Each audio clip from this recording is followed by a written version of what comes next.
right, the Canon M200, the camera that had everything going for it theoretically for me. I just love it. I love the size. It's got a flip-up screen. It's an APS-C sensor. It's really small. I mean, look at this. You could literally fit this in your pocket. It's easy to use. It's simple. I love the flip-up screen. Great for vlogging and traveling. It does 4K. It has everything that you would think you'd need that I would love because it's small and portable and light. It has dual pixel eye detect autofocus, which works really, really, really well at following your eye and keeping you in focus at all times, but only in 1080.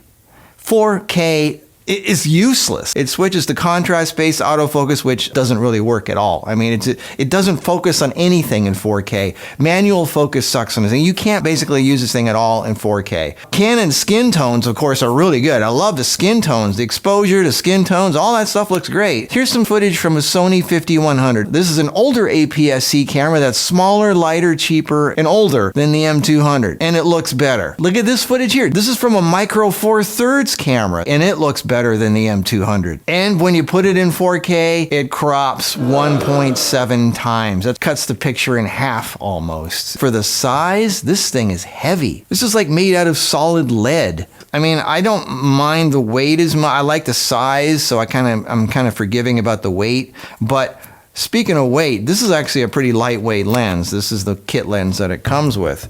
Now, the other lenses that you can get, the EFM, this is EFM, which is a smaller sized APS-C, which they don't make anymore, but you have to. But anyway, they have some lenses.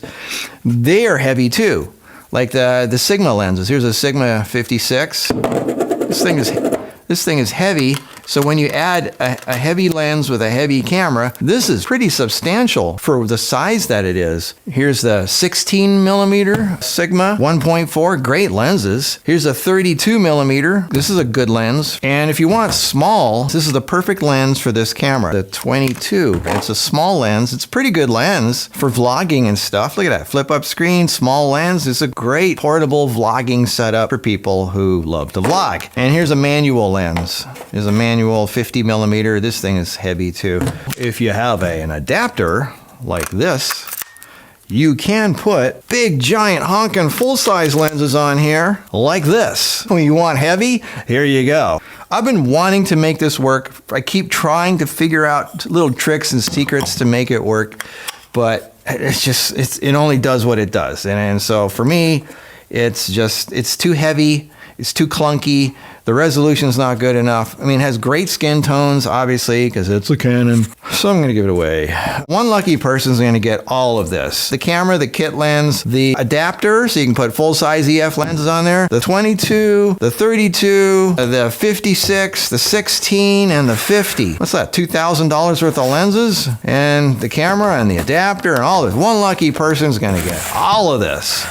MarcusPicks.giveawayenter.com. I've been wanting to not get rid of this camera. I love the size, the way it feels. Again, Canon makes good ergonomics, heavy-duty cameras that feel good in your hands, but then when you actually use them, there's like, are you kidding me? Why go through all the trouble of making this nice heavy-duty camera that's the perfect size, shape, it feels good in your hand, it's got all this stuff that you love, and then the video quality is just abysmal.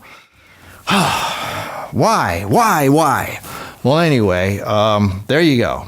Okay, here's my thing of the Canon M200. I keep trying to give Canon a try, and, anyway, real quick, the winners of the Godox X3 flash trigger giveaway are Gary Blake Norbratton of Houston, Texas, Ernst Raft of Mount Morris, Michigan, and Charles Johnson of Jacksonville, Florida. Congratulations. So I will see you in the next video. Until then, have a good one. Bye-bye.